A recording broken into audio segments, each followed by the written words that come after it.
जय Hind everyone. Welcome to online class of Shri Ram Public School. Dear student, मैं अल्पना पांडे आज आप लोग को फिर हिंदी पढ़ाऊंगी। बच्चों, आज हम लोग हिंदी में आपकी पाठ पुस्तक क्षितिज का पाठ 2 पढ़ेंगे, जिसका नाम है लहासा की ओर। बच्चों, लहासा की ओर के जो कवि हैं उनका नाम है राहुल साकृत्यायन। ठीक है, जिसका जीवन परिचय मैं आपको पहले के वीडियो में पढ़ा चुकी हूँ। आज हम लोग इस पाठ को पढ़ते हैं, तो आइए बढ़ते हैं पाठ की ओर। बच्चों, यह जो अंश है यानी पाठ है, ये राहुल जी की प्रथम तिब्बत यात्रा से लिया गया था। ठीक है, राहुल जी जो थे वो यात्रा वृतांत लिखते थे।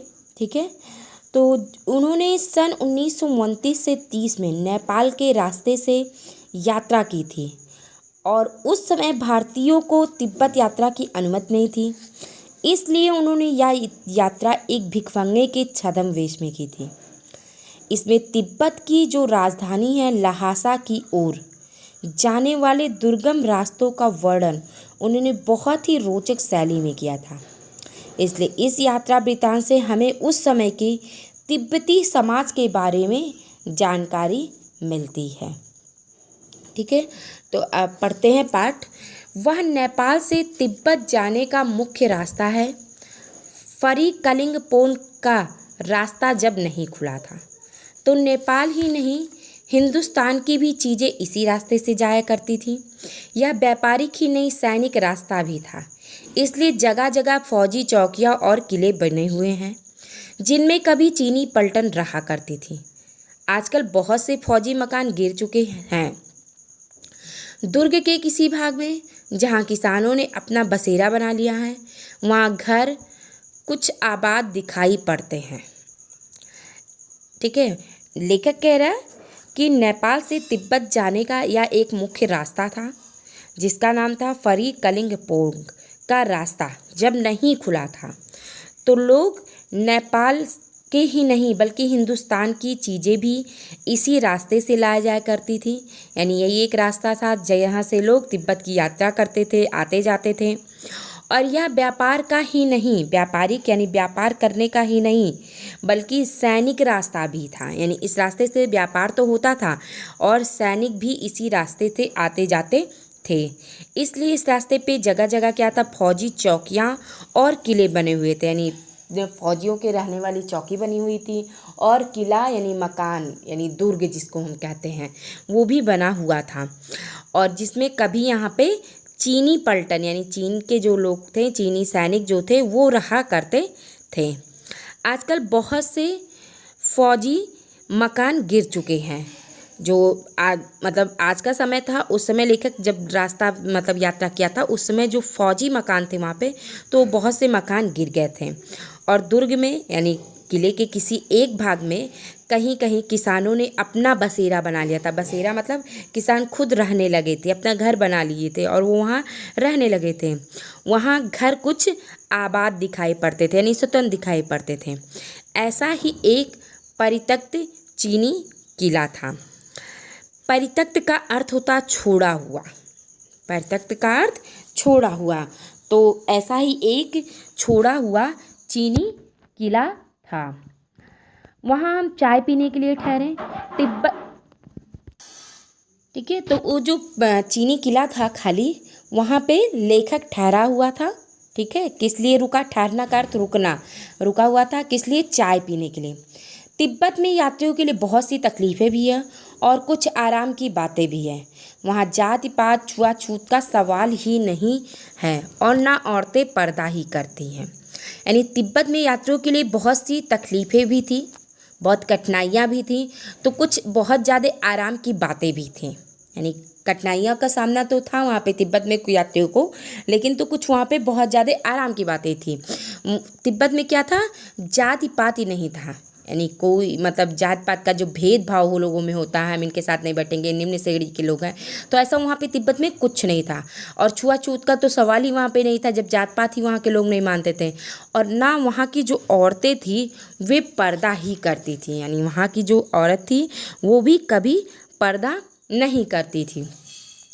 बहुत निम्न श्रेणी के जो भिखमंगे थे, भिखमंगों को लोग चोरी के डर से घर के भीतर नहीं आने देते थे।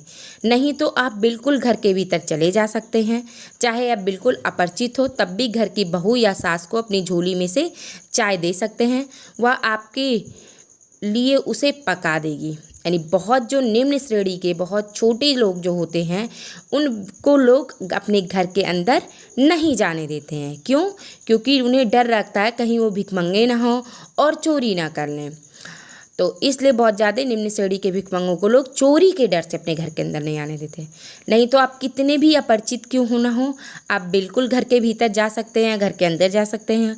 और चाहे जितना आप अपरिचित हो तब भी वहाँ के घर की बहू या सास को अपने पास से, अपनी झोली में से, अपने पास से चाय दे सकते हैं। चाय बनाने के लिए वह उसे आपके लिए पका के दे देगी।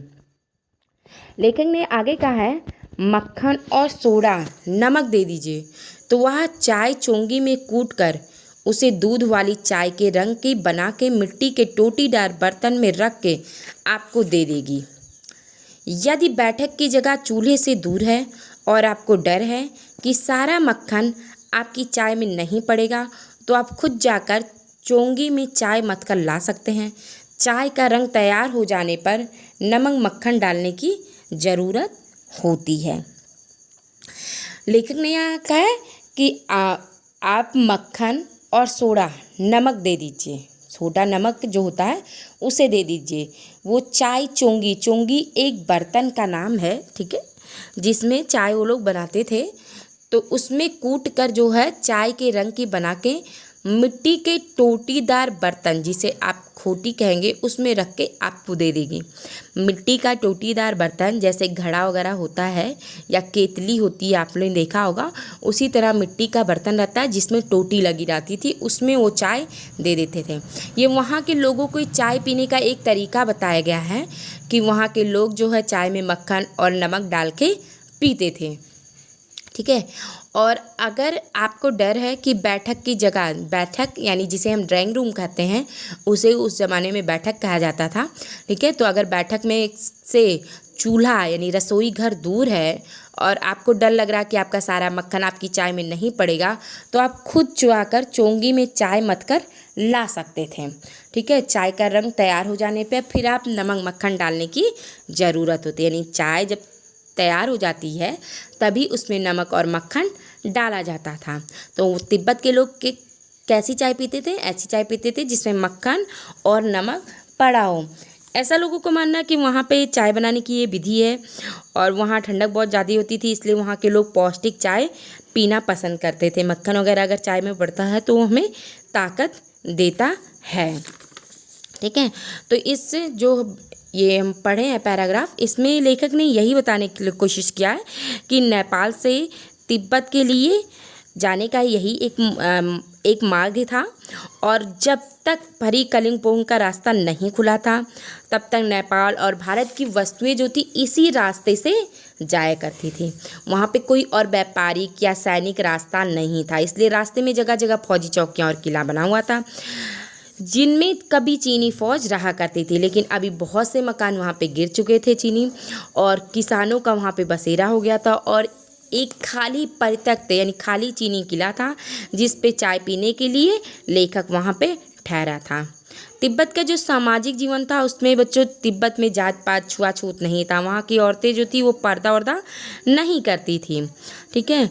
और निम्न श्रेणी के भिखमंगों को लोग चोरी के डर से घर के भीतर नहीं आने देते थे, अन्यथा उनके घर अजनबी भी जाके घर की बहू या मालकिन से अपनी झोली में से चाय मक्खन नमक देकर उसे पका कर मिट्टी के टूटीदार बर्तन में रखवा कर ले सकता था, ठीक है। आगे जो है यहाँ पे क्या कहते हैं, जो दिया है जो है परित्यक्त चीनी किले से जब हम चलने लगे तो एक आदमी राहदारी मांगने आया। राहदारी क्या होता है? टैक्स जिसे हम कहते हैं। ठीक है, तो यहाँ पे जो है लेखक ने कहा है जब हम खाली जो चीनी किला था उससे जब हम आगे चले तो एक आदमी आया और वह हमसे राहदारी यानी टैक्स मांगने लगा। हमने वह दोनों चिटें उसे दे दी। शायद उसी दिन हम थोंगला के पहले के आखिरी गांव में पहुंच गए होते। यहाँ भी सुमित के जान पहचान के आदमी थे और भिखमंगे भी रहते हुए ठहरने के लिए अच्छी जगह मिली। लेखक कह रहा, हमने जब उन्होंने हमसे राहदारी मांगी, टैक्स मांगा, ठीक है जी, राहदारी एक तरीके से जो टोल टैक्स होता है उसी को यहाँ पे राहदारी कहा जा रहा है। तो हमने उन्हें वो 2 चिट दे दी। लेखक के पास 2 चिट था, उसे वो दे दिया, पास था, जिससे उसे राहदारी नहीं देखना पड़ा। शायद लेखक कह रहा उसी दिन हम थोंगला के जो अंतिम गांव था उस वहाँ पे पहुँच गए होते। ठीक है, और यहाँ पे भी सुमित के जान पहचान के आदमी थे और सुमित ही एक मंगोल भिक्षु है, ठीक है, जो लेखक के साथ गया हुआ था। ठीक, तो वह लेखक के साथ था और वहाँ उसके जान पहचान के लोग थे, इसलिए लेखक भिखमंगे के वेश में था, लेकिन फिर भी उसे अच्छी जगह रहने को मिली। 5 साल बाद हम इसी रास्ते तो लौटे थे और भिखमंगे नहीं थे, एक भद्र यात्री के वेश में घोड़े पर सवार होकर आए थे, किंतु उस वक्त किसी ने हमें रहने के लिए अच्छी जगह नहीं दी और गांव के सबसे गरीब झोपड़े में ठहरे थे। बहुत कुछ लोगों की उस वक्त की मनोवृत्ति पर ही निर्भर है, खासकर शाम के वक्त छंग पीकर बहुत कम होश हवास को दुरुस्त रखते हैं। लेखक कह रहा है सुमित के जान पहचान के लोग थे, इसलिए हम भिखमंगे के वेश में थे, फिर भी हमें रहने के लिए अच्छी जगह मिली। लेकिन 5 साल बाद, यानी लेखक 5 साल पहले फिर उसी रास्ते से लौटा था और जबकि वह भिखमंगे के वेश में उस समय नहीं था, वह एक भद्र यात्री के वेश में था, यानी अच्छे आदमी की वेशभूषा में था। ठीक है, एक अच्छे व्यक्ति के, राजा टाइप के व्यक्ति के वेश में वो वहाँ पे था, लेकिन उसे वहाँ पे रहने की जगह अच्छी नहीं मिली थी और वह गांव की सबसे गरीब झोपड़े में ठहरा हुआ था। वहाँ के लोगों के, कुछ लोगों की एक मनोवृत्ति थी, ठीक है, मन का रुझान था कुछ लोगों के वहाँ पे। ठीक, मनोवृत्ति का अर्थ होता है बच्चों मन का रुझान। ठीक है, तो वहाँ के कुछ लोगों का मन का रुझान था कि शाम का जब समय होता था तो छंग पीकर अपना होश हवास दुरुस्त नहीं रख पाते थे। दुरुस्त का अर्थ है ठीक ठाक, अपना होश हवास ठीक ठाक नहीं रख पाते थे। अच्छा, छंग क्या होता है? छंग एक नशीला पदार्थ है, ठीक है, जिसे लोग पीकर अपना होश हवास खो बैठते थे। ठीक, तो यहाँ पे जो है लेखक कह रहा है कि वहाँ के लोग छंग पीकर शाम को अपना होश खो बैठते थे और इसीलिए उन्हें रहने के लिए अच्छी जगह नहीं मिली हुई थी। ठीक है बच्चों, आज हम लोग यहीं तक पढ़ेंगे, इसके आगे हम अपने नेक्स्ट वीडियो में पढ़ेंगे। Thank you and have a nice day.